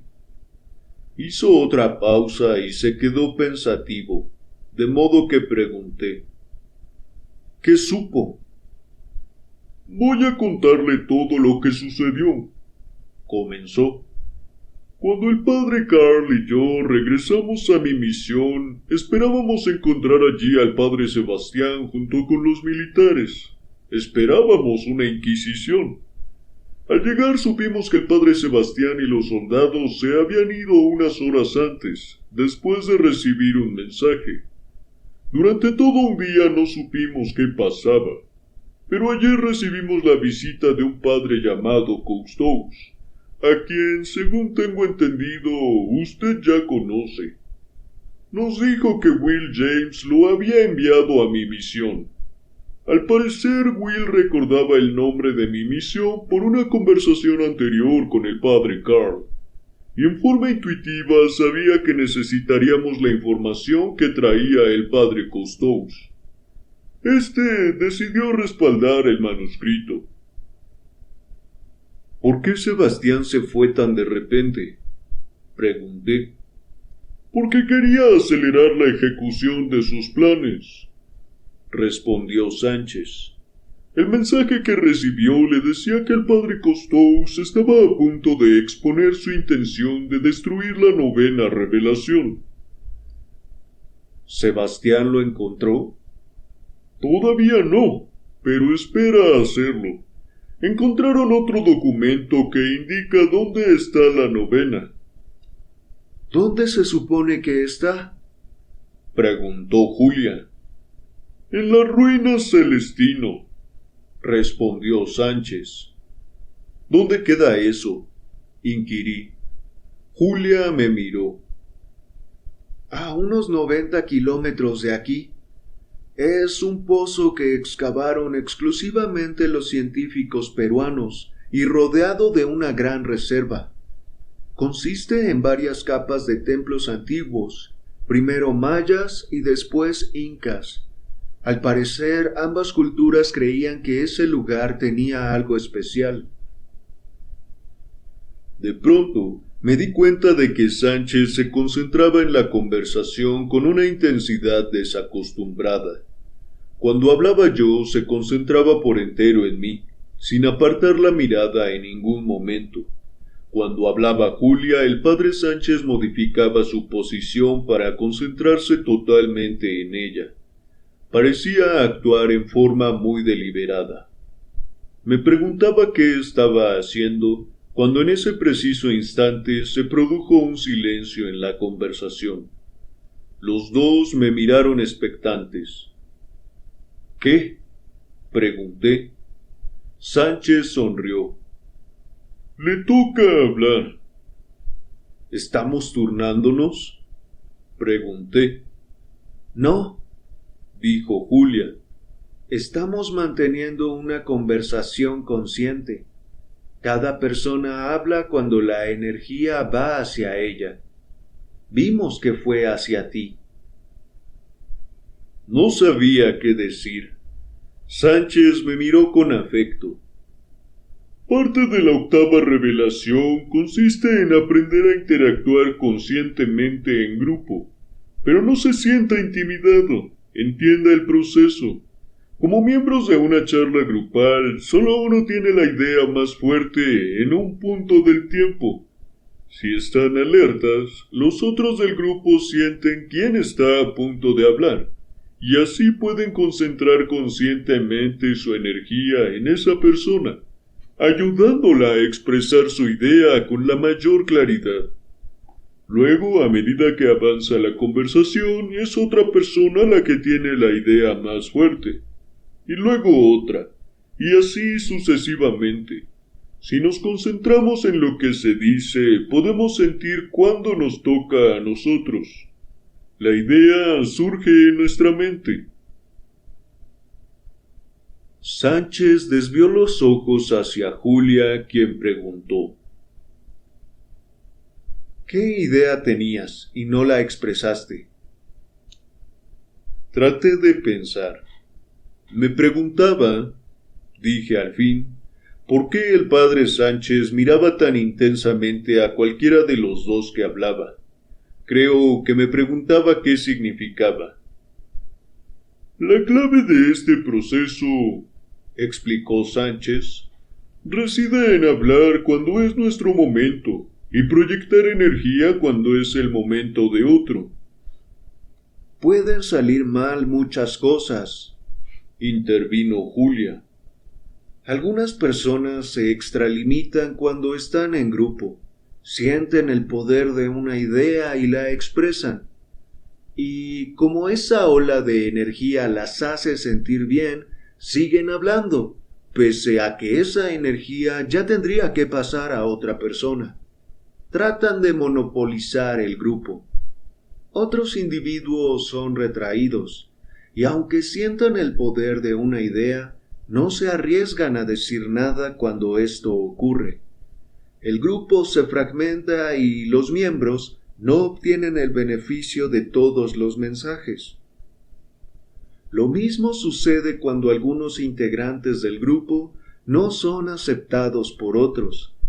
Los individuos rechazados no pueden recibir la energía y entonces el grupo se pierde el beneficio de sus ideas. Julia hizo una pausa y ambos miramos a Sánchez, que tomaba aliento para hablar. Es importante la forma en que las personas son excluidas, observó. Cuando alguien no nos gusta o nos sentimos amenazados por alguien, la tendencia natural es concentrarnos en algo de esa persona que no nos gusta, algo que nos irrita. Por desgracia, cuando hacemos eso, en lugar de ver su belleza más profunda y darle energía, le quitamos energía y le hacemos daño. Todo lo que la persona sabe es que de repente se siente menos bella y menos confiada, y eso es porque le saboteamos energía. Por eso es tan importante este proceso, acotó Julia. Los seres humanos envejecen a una velocidad tremenda con sus violentas competencias. Pero recuerde, dijo Sánchez, en un grupo realmente funcional, la idea es hacer lo contrario a eso. La idea es que la energía y las vibraciones de cada miembro aumenten gracias a la energía que le envían los demás. Cuando esto sucede, el campo de energía individual de cada uno se fusiona con el de los demás y forma una comunidad de energía. Es como si el grupo fuera un cuerpo solo, pero con muchas cabezas. A veces una cabeza habla por el cuerpo, a veces habla otra.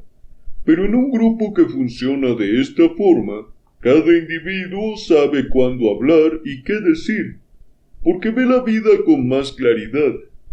Esta es la persona superior de la que habla la octava revelación cuando se refiere a una relación romántica entre un hombre y una mujer. Pero otros grupos también pueden formarla. Las palabras del padre Sánchez me hicieron pensar de pronto en el padre Costous y en Pablo. El joven indio había logrado finalmente hacer cambiar de opinión al padre Costous, llevándolo a querer preservar el manuscrito. ¿Lo había hecho gracias al poder de la octava revelación? ¿Dónde está el padre Costous?, pregunté. Los dos me miraron ligeramente sorprendidos ante la pregunta, pero el padre Sánchez me respondió sin demora. El padre Carl y él decidieron ir a Lima para hablar con los dirigentes de nuestra iglesia sobre lo que planea el cardenal Sebastián. Supongo que por eso mostraba tanto entusiasmo en ir a su misión con usted. Sabía que estaba destinado a hacer algo más. Exactamente, concordó Sánchez. Se hizo una pausa y nos miramos, cada uno esperando la siguiente idea. La cuestión ahora, prosiguió el padre Sánchez, es ¿qué se supone que debemos hacer nosotros? Primero habló Julia. He tenido pensamientos relacionados de alguna manera con la novena revelación, con el hecho de tenerla el tiempo suficiente como para hacer algo, pero no veo con claridad. Sánchez y yo la miramos. Veo que esto ocurre en un lugar en especial, continuó. Esperen un momento. El lugar en el que estuve pensando se halla en las ruinas Celestín. Hay un sitio especial entre los templos. Casi lo olvidaba. Volvió a mirarnos. Ahí tengo que ir a las ruinas Celestín. Cuando Julia terminó, tanto ella como el padre Sánchez se volvieron hacia mí. No sé, intervine. Me interesaba averiguar por qué Sebastián y su gente están tan en contra del manuscrito. Descubrí que es porque le temen a la idea de nuestra evolución interior. Pero ahora no sé a dónde ir. Esos soldados que vienen... Pareciera que Sebastián encontrará la novena revelación primero. No sé, estuve reflexionando que tengo algo que ver con el hecho de convencerlo, de alguna manera, de que no lo destruya. Dejé de hablar. Mis pensamientos pasaron de nuevo a Dobson y luego abruptamente a la novena revelación. De pronto, me di cuenta de que la novena revelación indicaría a dónde iban los seres humanos con esta evolución. Me había intrigado cómo actuarían los hombres entre ellos como consecuencia del manuscrito, y ese interrogante había sido respondido con la octava revelación. Y ahora, el siguiente interrogante lógico era, ¿a dónde llevaría todo eso? ¿Cómo cambiaría la sociedad? Seguramente en eso consistía la novena revelación. Sabía, de algún modo, que ese conocimiento también podía ser utilizado para aplacar los temores de Sebastián en cuanto a la evolución consciente, si es que escuchaba.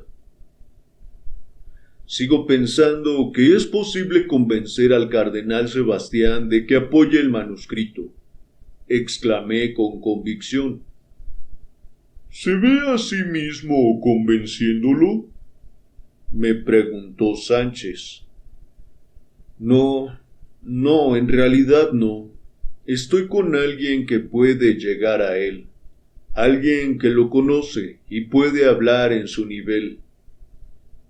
Mientras decía esto, Julia y yo espontáneamente miramos al padre Sánchez. Hizo esfuerzos por sonreír y habló con resignación. El cardenal Sebastián y yo hemos evitado una confrontación por el manuscrito durante mucho tiempo. Siempre fue mi superior. Me consideró su protegido y debo admitir que me sirvió de ejemplo. Pero creo que siempre supe que llegaríamos a esto. La primera vez que usted lo dijo, supe que la tarea de convencerlo era para mí. Toda mi vida me preparó para eso. Nos miró con intensidad y continuó. Mi madre era una cristiana reformista. Odiaba que se usara la culpa y la coerción para evangelizar. Pensaba que las personas debían acercarse a la religión por amor, no por miedo. Por otra parte, mi padre era una persona estricta en materia de disciplina. Más tarde fue sacerdote, y como Sebastián creía fanáticamente en la tradición y la autoridad. Como consecuencia de ello, quise trabajar dentro de la autoridad de la Iglesia, pero siempre buscando formas de modificarla para hacer hincar la experiencia religiosa más elevada. Mi siguiente paso es tratar con Sebastián. Hasta ahora me resistía a hacerlo, pero sé que debo ir a la misión de Sebastián en Iquitos. Yo lo llevaré, dije.